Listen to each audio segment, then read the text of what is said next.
Hello. We're going to talk a little bit about the diversity training issue at AWT Bank. So, AWT Bank has already gone through several change initiatives to address prejudice, but there have been some issues with these changes. Therefore, AWT Bank has reached out to me as they are interested in implementing a diversity training with the hopes that these issues do not recur. The CEO of AWT Bank is not sure that diversity training is necessary. So I am here to explain why diversity training may or may not be what AWT Bank needs. So based on the situation at AWT Bank, is diversity training what it needs? Well, diversity training is complex and not black and white. It can be customized to the organization, and it doesn't have to be done just like the ways that were mentioned in the article passed around by the CEO. Diversity training can be interactive without singling out groups. It can be done online through training videos. It can be narrowly focused or broadly focused, and there can be many solutions to diversity issues. Diversity training can be applied not only to ethnicity, but also to age, to sex, socioeconomic status, education level, or even ideas and interests held by people. So as you can see, diversity training is a vast topic that can be implemented many ways with many different areas of content. Unfortunately, the article passed around is very simple and narrowly focused. Additionally, there is no way to know if diversity training will work unless it has been implemented. There is no way to know 100% if any kind of training will work unless it has been implemented.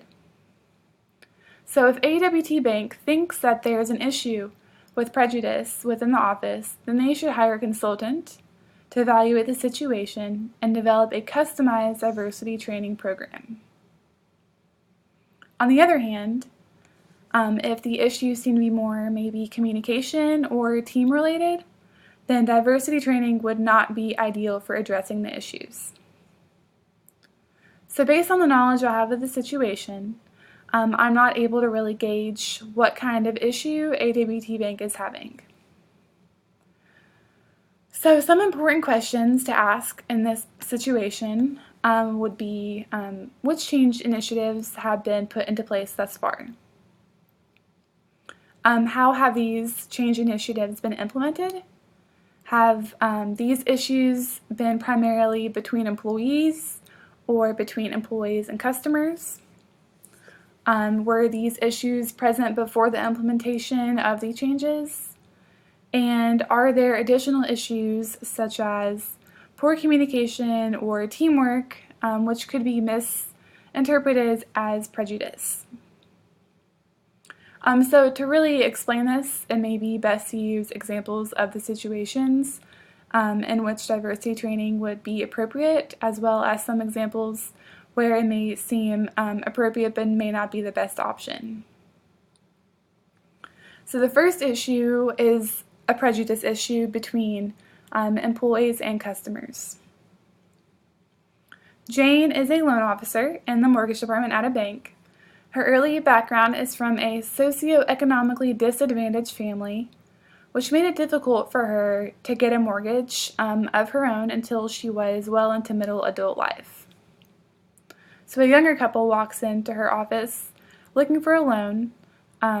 Both are well educated from upper middle class families, but can really only afford a smaller house on their own. But both of their parents, they have both parents which gave them a good start in life, but they are not receiving any more financial assistance from their parents. So with the down payment they have saved, along with their yearly income and credit scores, they meet the minimum requirements for a house in the $80,000 to $100,000 range. But because of their age and status, Jane has refused to sign their mortgage on the grounds that she believes it won't be repaid. So the second example I have is an example of prejudice between employees. So Joe, the bank manager, is in charge of assisting loans or assigning loans to the various officers who work at the bank. Joe has developed a habit of giving the higher dollar amount leads to male loan officers in the belief that they are more likely to handle the associated stresses of processing larger loan amounts, even though this results in male loan officers receiving larger commissions. So the third example I have is an example of an issue that might look prejudice related, but it's actually communication related. So this example, employees have flexible lunch times and are expected to take them in shifts so that the bank is not closed around noon during lunch. The bank assistant manager, Dale, has asked employees to inform him when they are taking lunch, but there are no set procedures for giving him this information. Jessica, a 22-year-old recent college graduate, has always communicated with her peers and coworkers primarily via text message. And during her previous job as a server at a local restaurant, while in college, her main form of communication was texting with her supervisor, which caused no issues. Dale, however, is 62 years old and nearing retirement age. He only uses his phone to make voice calls, and while he understands how to use text messages, he rarely checks them. So Joe, the manager, notices that no one is available to help a customer around 12:30 in the afternoon because everyone's on lunch. He thinks that Dale is growing too old to perform his duties, but Dale, on the other hand, considers Jessica to be too young and irresponsible because she's always taking lunch when she shouldn't be, and does not inform him, which leads to an empty bank. While on the surface, this may seem like age-related prejudice or generational differences, the fact is that there is a lack of communication within the office. So as you can see, prejudices can take many forms. Additionally, prejudice issues may appear to be prejudice related, but truly they are caused by communication or teamwork. So until I have a better idea of the specific issues going on at AWT Bank, I'm unable to suggest diversity training over any kind of other training like communication training or teamwork training. So if I were to implement training at AWT Bank, this is how I would kind of implement it.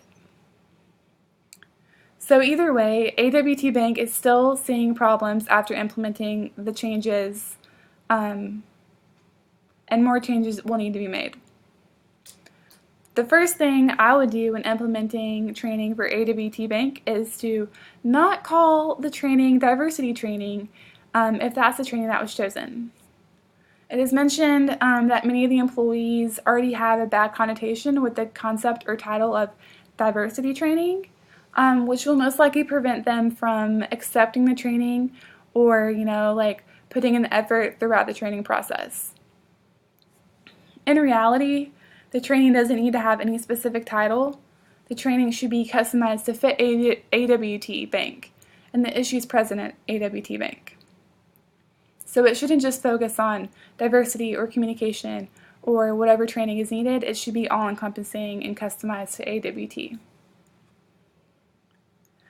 One of the aspects presented in the article that the CEO passed around that I would include in my implementation of the training is reiterating the point that people need to learn to work with different people from different backgrounds with different ideas. Having a diverse office and a diverse clientele opens up room for ideas and creativity, which would be lacking in an office full of the same people. So the training I would implement would have a goal of improving the efficacy of employees as well as improving the flow of the office. I would encourage participation and open lines of communication throughout the training so that all employees could be heard.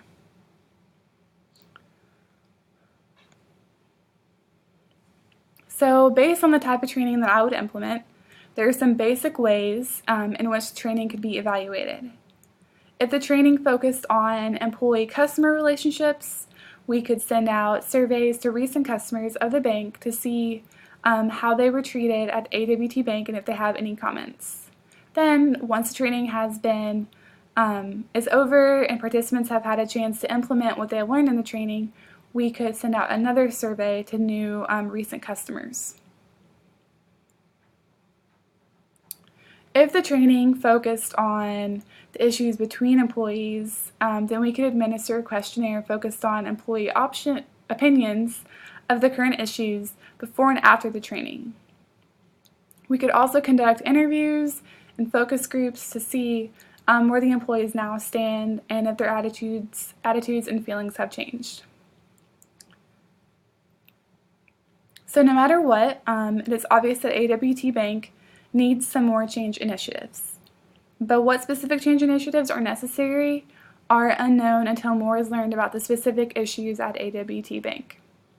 So I believe that training focused on improving employee relationships and employee-customer relationships would be ideal for AWT Bank if they wish to improve employee attitudes and the quality of customer service.